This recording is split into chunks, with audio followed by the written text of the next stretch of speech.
Lily had always loved antique shops. There was something magical about finding hidden treasures, old trinkets with stories she could only imagine.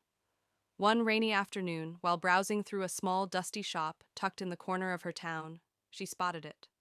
A large, ornate mirror framed in black wood with intricate carvings of twisted vines and strange symbols. It caught her eye immediately. It was beautiful, yet something about it felt wrong, as if the mirror itself was watching her. "How much is this one?" she asked the elderly shopkeeper, her voice shaky but curious. He gave her a knowing smile. "That one? It's not for sale," he said quietly, almost as if he was afraid to speak too loudly.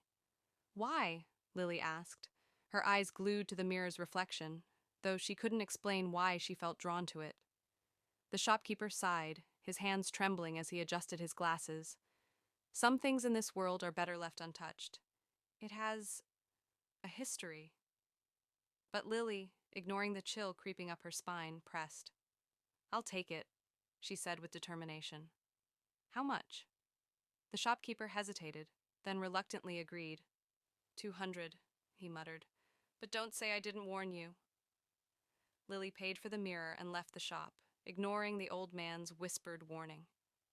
As she carried the heavy mirror back to her apartment, she couldn't shake the feeling that something was following her. Something dark. But every time she turned around, the streets were empty. Once she got home, she set the mirror in her bedroom. It was tall, about 6 feet, and cast a cold, eerie glow across the room. At first, she loved it, the way it made her room look grand and mysterious. But that night, when the lights were off and the room fell silent, something strange happened. Lily couldn't sleep. There was an unnerving feeling, like eyes were watching her. At first, she thought it was just her imagination, but then she saw it. In the reflection of the mirror, just beyond her shoulder, was a shadow, a dark, shifting figure. It was standing still, but it wasn't just her reflection. It was something else, something that didn't belong. Lily blinked, and when she looked again, the shadow was gone.